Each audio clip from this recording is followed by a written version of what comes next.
In this module, we will see some trigonometric identities. ये identities हमें help करती हैं किसी भी ट्रिग्नोमेट्रिक एक्सप्रेशन को सिंप्लीफाई करने में. आपने इनमें से बहुत सी आइडेंटिटीज़ पहले से देख रखी हैं, तो लेट्स बिगिन विद दैट.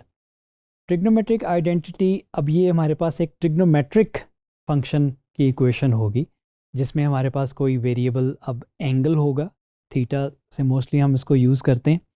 तो ऐसी इक्वेशन जिसके अंदर थीटा की जो अलाउड वैल्यूज़ हैं जो उसकी डोमेन के अंदर शामिल हों, तो वहाँ पे वो जो उसकी लेफ़्ट साइड और राइट हैंड साइड इक्वल रहे. ये हम अलजेब्रा में भी देख सके हैं. अलजेब्राइक आइडेंटिटीज़ हम एक एग्जांपल देखेंगे. Serve as algebraic shortcuts to simplify expressions and solve equations. तो जहाँ पे कोई ट्रिग्नोमेट्रिक आइडेंटिटी आप यूज़ करके किसी एक्सप्रेशन को सिंप्लीफाई कर सकते होंगे, उसको शॉर्ट कर सकते होंगे, तो वो हम उसको यूटिलाइज़ करते हैं. They are fundamental in calculus. आप इसको इंटीग्रेशन में भी देखेंगे, डिफ्रेंशिएशन के अंदर भी, और सीरीज़ एक्सपेंशन के अंदर लेटर ऑन जो आपके पास कोर्स होगा. एग्जांपल्स देख लेते हैं कि हमारे पास अलजेब्राइक आइडेंटिटी, जैसे कि हमारे पास एक होल स्क्वेयर्ड है, x+1 होल स्क्वेयर्ड. अब ये अलजेब्राइक आइडेंटिटी है. Trigonometric identity, the famous one, Pythagorean identity, is sine squared theta plus cos squared theta equals to 1. तो ये आपको डिफरेंस नज़र आ जाता है अलजेब्राइक आइडेंटिटी में और ट्रिग्नोमेट्रिक आइडेंटिटी में. Okay, let's talk about reciprocal identities. हम ये यूज़ करते रहे हैं वर्ड रेसिप्रोकल. तो ये हमारे पास जो तीन मेन ट्रिग्नोमेट्रिक रेशियोज़ हैं, साइन, कॉस एंड टैन, जो कि हमारे पास मेनली तीन ट्रिग्नोमेट्रिक रेशियोज़ हैं आउट ऑफ 6. ये उनके रेसिप्रोकल फंक्शंस हैं. Cosecant is reciprocal of sine, secant is reciprocal of cos, and cotangent, उसको हम शॉर्टली कॉट लिखते हैं, इज़ रेसिप्रोकल ऑफ टैन. इसी तरह से आप दूसरी तरफ चले जाएं. Sine theta is reciprocal of cosecant, cos is reciprocal of secant, and tan is reciprocal of cot. अच्छा, ऑलवेज चेक डोमेन रिस्ट्रिक्शंस. क्या वजह बन गई? क्योंकि यहाँ पे हमारे पास एक फ्रैक्शन आ गई. अब फ्रैक्शन जैसे ही आएगी तो जो डिनोमिनेटर है वो कोई ऐसी वैल्यू नहीं ले सकता वेरिएबल की जहाँ पे वो ज़ीरो हो जाए. तो इसलिए इन सब फ्रैक्शंस के अंदर आप थीटा वो नहीं चूज़ कर सकते जो डिनोमिनेटर को ज़ीरो करे. फॉर एग्जांपल, आपके पास जो कोसेकेंट थीटा है वो इक्वल्स टू 1/sin थीटा है. तो यहाँ पे ऐसी कोई थीटा की वैल्यू नहीं हो सकती जिस पे साइन ज़ीरो हो. These identities often simplify fractions in integrals and derivatives. हम एक एग्जाम्पल भी देखेंगे, लेकिन हम इन सारी आइडेंटिटीज़ को, एक्सप्रेशंस को सिंप्लीफाई करने में, या हमने अगर कोई एक्सप्रेशन या इक्वेशन प्रूव करनी है कि left side equals to right hand side है, तो हम इन आइडेंटिटीज़ को, रेसिप्रोकल को और दूसरी जो आइडेंटिटीज़ अभी आप देखेंगे उनको यूज़ करते हैं. The famous one are the Pythagorean identities, जो बहुत कॉमनली आप लोग यूज़ भी करते आए हैं. इसको हम ट्राइंगल से भी स्टार्ट कर सकते हैं और इसको हम यूनिट सर्कल से भी स्टार्ट कर सकते हैं. I am doing it from unit circle. हमारे पास एक यूनिट सर्कल है, x square plus Y square equals to 1. Radius इसका 1 है, सेंटर इसका ओरिजिन के ऊपर है. अब यहाँ पे आपने देखा था कि यूनिट सर्कल के लिए x जो है वो इक्वलेंट होता है कॉस थीटा के, और y is equivalent to sine theta. अगर हम ये उसमें प्लग करें तो हमारे पास जो फर्स्ट आइडेंटिटी आती है वो sine square theta plus cos square theta equals to 1. यानी कि कोई भी एंगल हो थीटा, अगर आपको इस सिचुएशन में है कि sine squared of that angle plus cos squared of that angle, तो आप उसको इक्वल लिख सकते हैं 1 के. तो ये आपको कोई भी जो आपका एक्सप्रेशन है उसको सिंप्लीफाई कर देगा. इससे हमारी दो आइडेंटिटीज़ और निकलती हैं. अगर आप फर्स्ट जो इक्वेशन है उसको कॉस स्क्वायर से डिवाइड करें तो हमारे पास एक सेकेंड आइडेंटिटी आ जाती है, tan square theta plus 1 equals to secant square theta. इसी तरह से अगर आप इक्वेशन 1 को साइन स्क्वायर थीटा से डिवाइड करें तो हमारे पास तीसरी आइडेंटिटी आ जाती है, 1 plus cot square theta is equals to cosecant square theta. These identities are used in proofs and simplifying equations. Let's see an example. हमारे पास एक एक्सप्रेशन है trigonometric, secant square theta minus 1 upon tan theta, और हम इसको simplify करना चाह रहे हैं.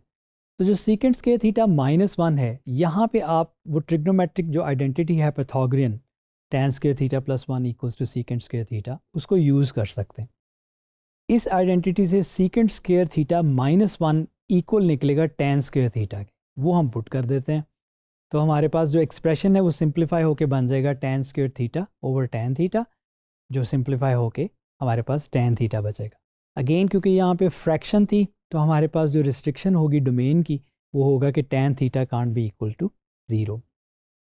अब हमने यहाँ पे ये देखा कि हमें जो पाइथागोरियन पैटर्न्स हैं वो किसी भी ऐसे एक्सप्रेशन जो आपको सिंप्लीफाई करने के लिए दिया गया है, या कोई भी इक्वेशन जिसको आपने सॉल्व करना है, या कोई भी ऐसा जो डेरिवेटिव या इंटीग्रेशन का क्वेश्चन जहाँ पे आपके पास एक ट्रिग्नोमेट्रिक फंक्शन है जिसके अंदर ये आइडेंटिटी लग सकती है, तो आप उसको लगा के पहले सिंप्लीफाई करें and then do the second thing.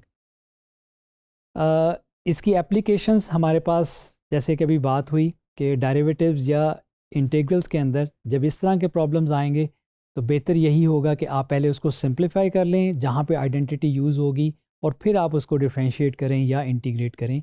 We will see that when we will study differentiation and integration. हमारे पास एडिशन एंड सब्ट्रैक्शन फार्मूलाज भी हैं जिनको हम कंपाउंड एंगल आइडेंटिटीज़ भी कहते हैं। अब यहाँ पे अगर दो एंगल्स ऐड हो रहे हों या सब्ट्रैक्ट हो रहे हों तो उनकी रेशियोज़ क्या बनेंगी।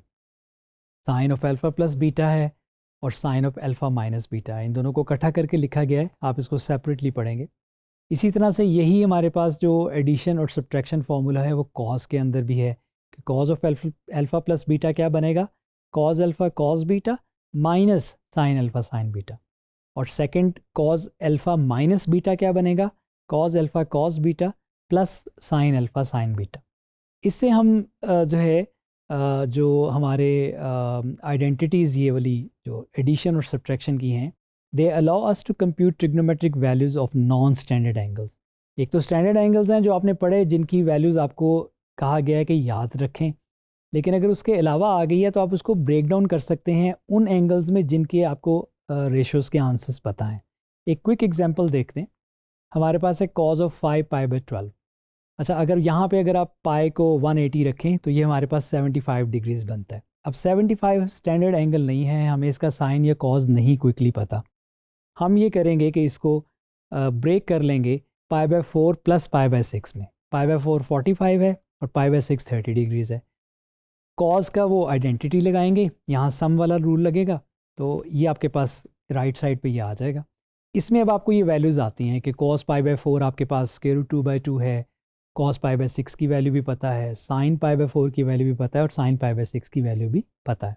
ये आप सिंप्लीफाई कर लें and you will get an answer. तो आपने क्विकली इन फार्मूलाज की मदद से आपने एक जो नॉन स्टैंडर्ड एंगल था उसको भी आपने उसकी जो ट्रिग्नोमेट्रिक रेशो है वो इवेलुएट कर ली। डबल एंगल फार्मूलाज हैं हमारे पास जो कि नाम से भी पता लग रहा है कि साइन 2 थीटा की शक्ल में होंगे, कॉस 2 थीटा की शक्ल में होंगे। अच्छा, ये भी वो सम वाले फार्मूला से आप निकाल सकते हैं। जैसे अगर आपने साइन 2 थीटा निकालना है तो आप उसको लिख लें sine of theta plus theta और उस पर आप एडिशन वाला रूल लगा लें, तो आपके पास जो आंसर आएगा वो 2 साइन थीटा कॉस थीटा आएगा। इसी तरह से कॉस 2 थीटा की भी शक्ल निकल आएगी। इसमें अगर आप पाइथागोरियन आइडेंटिटी यूज़ करें तो इसको दो और वेज से लिखा जा सकता है। 2 कॉस स्क्वायर थीटा माइनस 1 भी लिखा जा सकता है, 1 माइनस 2 साइन स्क्वायर थीटा भी लिखा जा सकता है। तो कॉस 2 थीटा की ये 3 डिफरेंट फॉर्म्स हैं। ये जो कॉस 2 थीटा की फॉर्म्स हैं ये हमें हेल्प करती हैं कि जब हम इंटीग्रेट करेंगे साइन स्क्वायर थीटा को और कॉस स्क्वायर थीटा को, जो डायरेक्टली इंटीग्रेट नहीं होते, लेकिन ये आइडेंटिटी यूज़ करके, ये जो डबल एंगल फार्मूला से जो मिली है आपको, ये यूज़ करके आप उनको उस शक्ल में लिख लेंगे जिसको फिर आप इजीली इंटीग्रेट कर सकेंगे।